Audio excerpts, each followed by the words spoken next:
Up in Smoke, an essay by Richard J. Panizza. Cigarette smoking is, to say the least, an interesting habit. The formality of it being one of the best props in the world. There are so many things that one can do with a cigarette in terms of accentuating a point without speaking a word.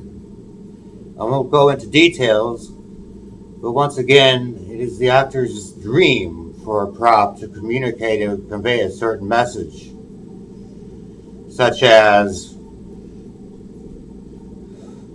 I've definitely had it with you, blowing smoke in the person's face, or get away from me, putting a lit cigarette butt in the person's face.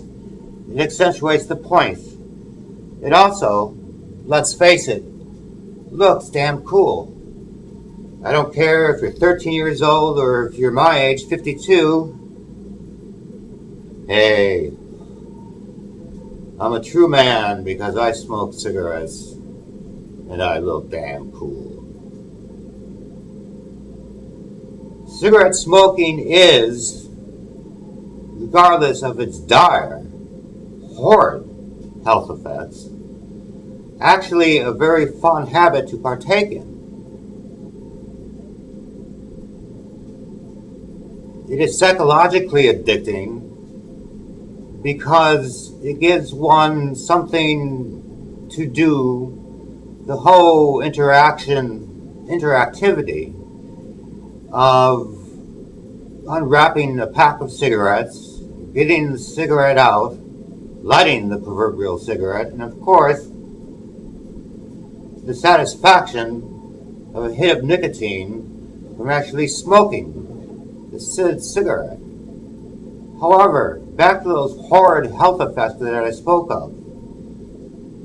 I don't care if you're 13 or 102. If you smoke, you are very prone from anything from heart disease and, of course, lung cancer itself.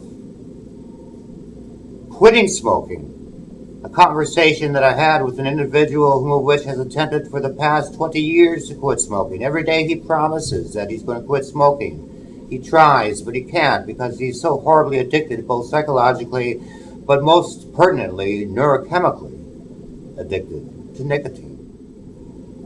To quit, rather, smoking several times in my life, to no avail. I started to chronically smoke cigarettes at the age of 15.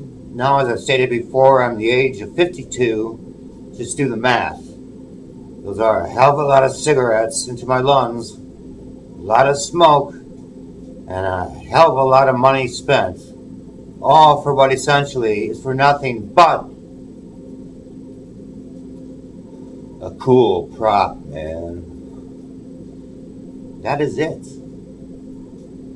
Sure, the nicotine satisfaction is rewarding, and the psychological aspect of it being something to do with oneself, a comforting aspect that indeed can be, isn't worth the price paid in terms of its health risks whatsoever. Just an interesting anecdote. My father, who is now deceased, unfortunately, was a chronic smoker up until approximately the time that I was born, back in 1969. He would always give up cigarettes for Lent, but of course, according to the rules of Lent in the Catholic Church, you could resume your habit to that of which you gave up on the weekends, primarily Sundays. And he would smoke like a fiend on Sunday to compensate for all the cigarettes that he missed smoking throughout the entire week. He quit smoking not because of fear of health hazards or other such risks, but rather for other individuals, being the good-natured man that he indeed was. It was a trip that my mother, my father, two couple friends of theirs, my two older brothers and sister, and two brothers, all young children, took to the Milwaukee County Zoo one stifling, hot and humid summer's afternoon. On the way back, needless to say, everybody was as tired and fatigued from the heat and humidity and walking around the zoo for approximately 5 or 6 hours.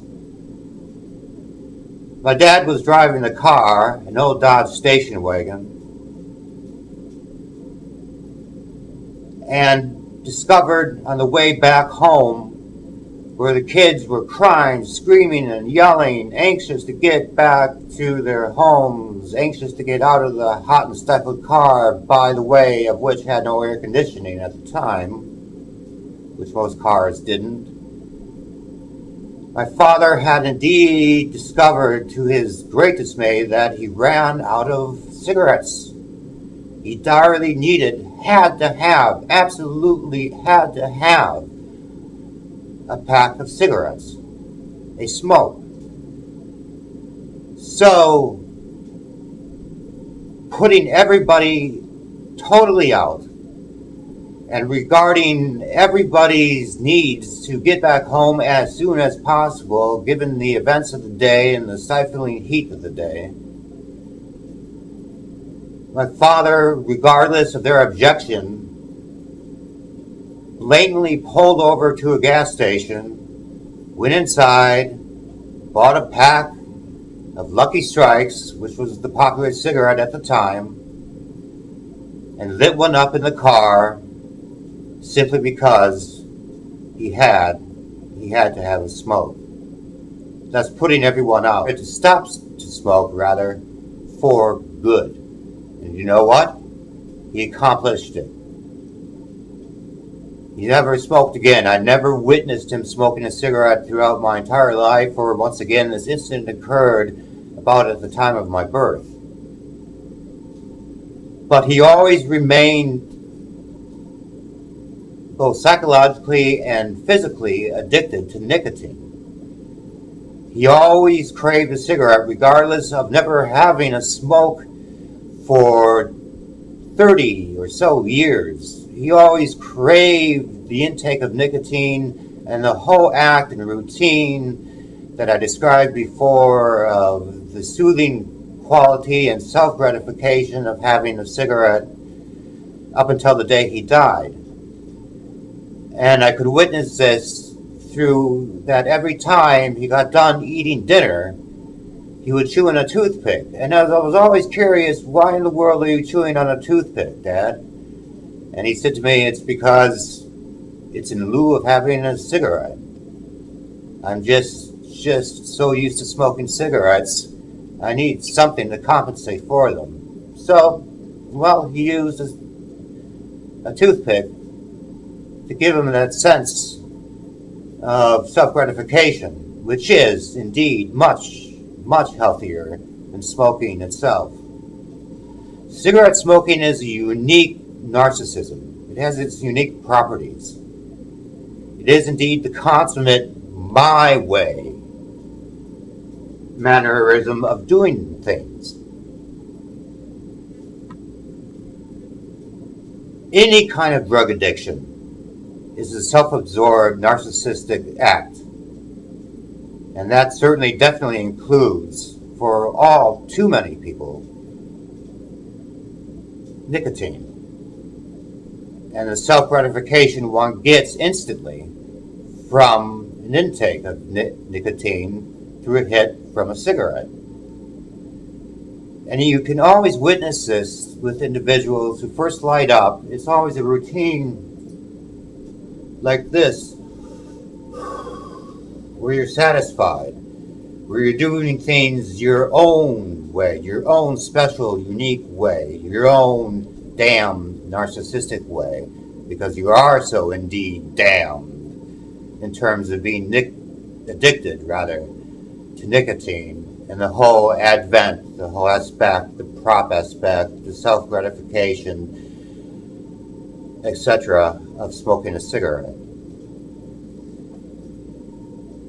It took that break or that realization of cigarette smoking and the addiction to nicotine being indeed a narcissistic, in the worst of ways, habit for my dad to finally quit smoking. For those of you whom of which have difficulty quitting smoking, such as myself, once again being a chronic smoker since the age of 15, just think about that scenario of my father's. And think again, not only are you doing harm to yourself, grave harm to yourself, physically as well as psychologically, because it is a very self-absorbed habit and tremendously dangerous and taxing upon the heart, lungs, kidneys even, the entire body itself. You're putting other people out. You're disregarding and also disrespecting other people's interests in terms of their life, in terms of their own life's satisfaction and right to be free from the dire smoke, well, of a cigarette.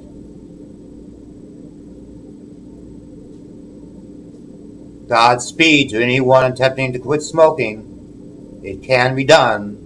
My old man proved it. Good luck, and also goodbye. By the way, I'm putting this sucker out right now.